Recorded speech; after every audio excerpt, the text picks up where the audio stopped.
Why smart silver investors are watching June 28th.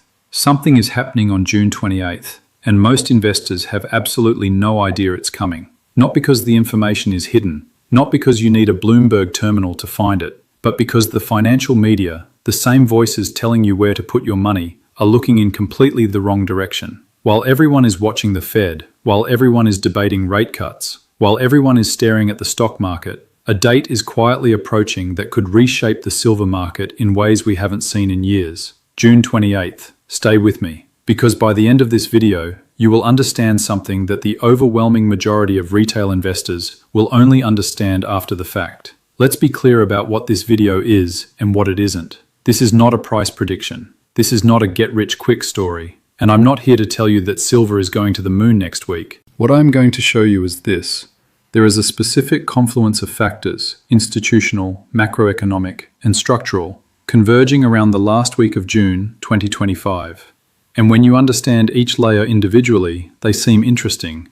But when you stack them on top of each other, and you see them through the lens of how silver has historically behaved at similar moments, the picture becomes something you cannot unsee. We're going to talk about COMEX positioning. We're going to talk about what happens at end of quarter in the derivatives market. We're going to talk about the Federal Reserve's impossible position, and we're going to talk about a supply reality that Wall Street is not pricing in yet. Most investors will react to what happens after June 28th.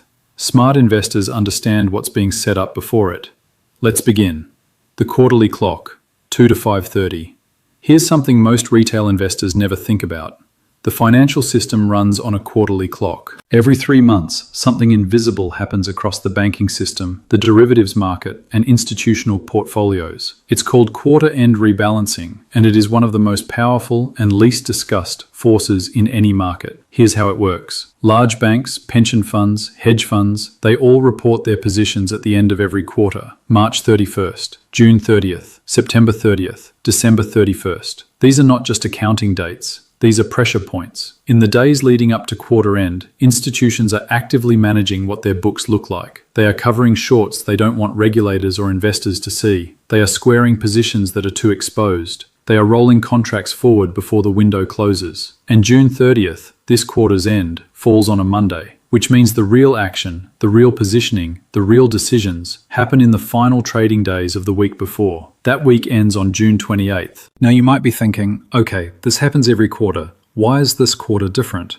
Excellent question. And the answer has multiple layers, because this isn't just any quarter end. This quarter end arrives at the intersection of 3 forces that don't often appear simultaneously. The first force, the Federal Reserve, is in the most politically and economically constrained position it has occupied in decades. The second force, COMEX silver futures positioning, has reached levels that historically precede violent price moves. And the third force, and this is the one that almost nobody is talking about, the physical silver supply deficit is not theoretical anymore. It is showing up in the data. Let's take each of these apart. The Fed's impossible position. To understand why silver is relevant right now, you first need to understand the Federal Reserve's problem. And the Fed's problem is this: it is trapped. Here's the background. Between 2022 and 2023, the Federal Reserve executed the most aggressive rate hiking cycle in over 4 decades. They took interest rates from near zero to over 5% in roughly 18 months. They did this to fight inflation,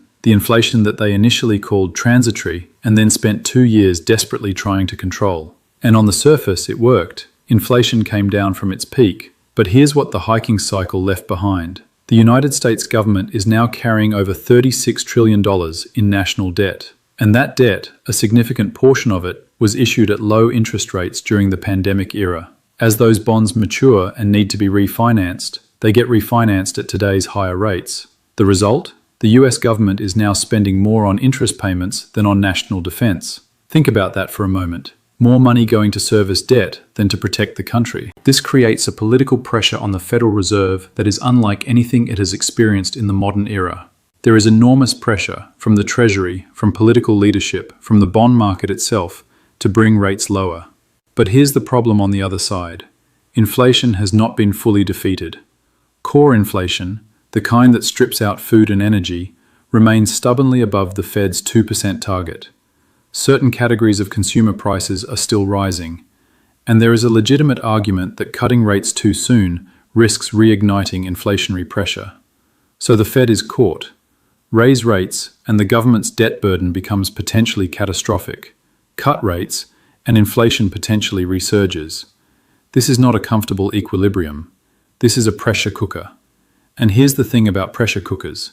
When they release, the energy has to go somewhere. Historically, when the Federal Reserve is trapped in this kind of position, when real interest rates are being suppressed by fiscal necessity, capital flows toward hard assets, toward things that cannot be printed, toward things with finite supply, toward gold, toward silver. This is not a new pattern. This is one of the oldest patterns in monetary history, and right now, that pattern is reasserting itself. The COMEX setup. Now let's talk about what's actually happening in the silver futures market, because this is where June 28th becomes very specific. COMEX is the commodities exchange, the primary marketplace where silver futures contracts are bought and sold. And to understand the current setup, you need to understand one fundamental concept: the difference between paper silver and physical silver. When you buy a silver futures contract on COMEX, you are not buying silver. You are buying a contractual obligation, a promise that silver will be delivered at a future date at a specified price. The overwhelming majority of these contracts never result in physical delivery. They are cash settled or rolled forward or closed before the delivery window opens. This system allows an enormous amount of paper silver to exist relative to the physical silver actually sitting in COMEX warehouses. Now here's where it gets interesting. The Commitment of Traders Report, the COT, is published weekly by the CFTC, the Commodity Futures Trading Commission. It shows the positioning of different market participants: commercials, large speculators, and small speculators. In recent weeks, the structure of the silver COT has been showing something that experienced precious metals analysts recognize immediately. Commercial traders, the big banks, the institutional hedgers have been adjusting their short positions, and large speculators, the managed money funds, have been building long exposure. When this specific pattern reaches an extreme, it has historically preceded sharp moves in silver prices. Now add the quarter-end dynamic we discussed earlier. At quarter end, contracts need to be rolled, positions need to be squared, and any institution that is sitting on a significant short position in silver futures does not want that exposure highlighted on their quarter end books, particularly not in a political environment where commodity market manipulation is receiving more regulatory scrutiny than it has in years. This creates a very specific window, the days immediately before June 30th, where positioning pressure is at its peak. Combine this with the macro backdrop we've already discussed, and you get a setup that sophisticated silver investors do not ignore. The supply reality. Now let's talk about something that the macro and derivatives analysis often overlooks entirely: the actual physical supply of silver. Because here's the thing about silver that makes it fundamentally different from almost any other asset. Silver is consumed. When silver goes into a solar panel, it doesn't come back. When silver goes into a semiconductor, it doesn't come back. When silver goes into an electric vehicle, it doesn't come back. And the demand for silver in each of these industries is not speculative. It is being driven by policy, by law, by government mandates. The global solar build-out is accelerating. Every solar panel requires silver, and the projections for solar installation over the next 5 years would require amounts of silver that the mining industry, even at full capacity, struggles to produce. The Silver Institute's data has shown consecutive years of supply deficit. What that means, in simple terms, is that the world is consuming more silver than it is mining and recycling. This is not a speculative thesis. This is a supply-demand accounting reality. Now here's the critical question. How long can a structural deficit continue before it shows up in the price? The answer, historically, is longer than it should, and then, suddenly, all at once. The reason deficits don't immediately show up in price is because above-ground inventory acts as a buffer. As long as there is stockpiled silver somewhere in the system, the deficit can be masked. Supply can be borrowed from the future, but stockpiles are finite. And the data suggests that above-ground silver inventories, particularly the kind available for immediate industrial delivery, have been declining. COMEX registered silver inventories, the silver actually available for delivery against futures contracts, have seen significant fluctuations. London Vault holdings, tracked through the LBMA, have shown similar patterns of drawdown. At some point, the paper market and the physical market cannot diverge indefinitely, and when they reconcile, when the physical reality forces itself into the price, the moves can be rapid and dramatic. This is the backdrop against which June 28th arrives. The convergence. Let's bring all of this together, because this is where the story becomes what I promised you at the beginning. You now have three forces converging simultaneously. Force 1. The Federal Reserve is trapped in an impossible position between inflation and debt servicing costs. The historical playbook says this environment is favorable for hard assets. Silver benefits. Force 2. The COMEX futures market is approaching a quarter-end window where positioning pressure peaks. Institutions are squaring books. The COT structure shows a setup that has historically preceded significant moves, and all of this is happening in the final days before June 30th, meaning the critical window is June 28th. Force 3. The physical silver market is running a structural supply deficit. Industrial demand is growing. Above-ground inventories are declining. The gap between paper silver and physical silver is under increasing stress. Now here's the question I want you to sit with. What happens when all three of these forces push in the same direction at the same time? Most investors won't know the answer to that question until after it happens, because most investors are reactive. They see a move in the silver price and then they look for an explanation, and by the time they find one, the move is already over. Smart investors understand the mechanism before the move. That's what you now have, and I want to be precise here because I want to maintain the credibility this channel is built on. These are conditions, not certainties. Markets are complex adaptive systems. They can surprise even the most careful analysis. But historically, and this is a pattern that repeats across monetary cycles, when the macro, the derivatives positioning, and the physical supply all align in the same direction, the resulting moves are not small.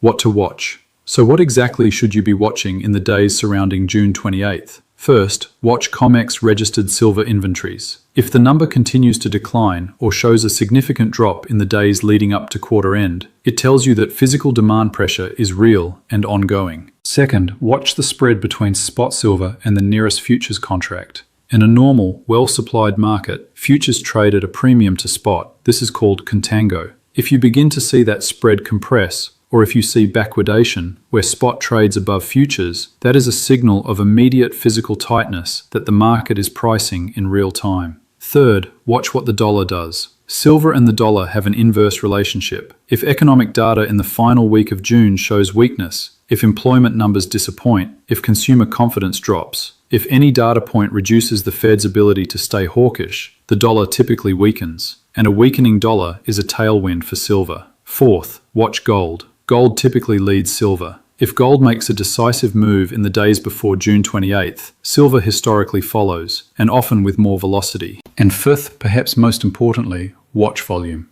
A significant price move on thin volume is noise. A significant price move on heavy volume, accompanied by drawdowns in physical inventory and a tightening of the basis spread, is signal. These are the 5 data points that separate informed observation from noise. The bigger picture. Before we close, I want to zoom out. Because June 28th is a moment, but it exists within a much larger story. We are living through what historians will likely describe as one of the most complex monetary transitions in modern economic history. The post-Bretton Woods system, the world where the US dollar served as the sole global reserve currency, is under structural pressure. Not from a single event, not from a single country, but from the slow, cumulative weight of fiscal excess, geopolitical fragmentation, and the mathematical reality of compounding debt. Central banks around the world, particularly in Asia, in the Middle East, in the emerging world, have been systematically increasing their gold reserves. This is not happening by accident. These are sovereign institutions with long-term mandates and sophisticated analysis. They are making a statement about what they believe the monetary future looks like.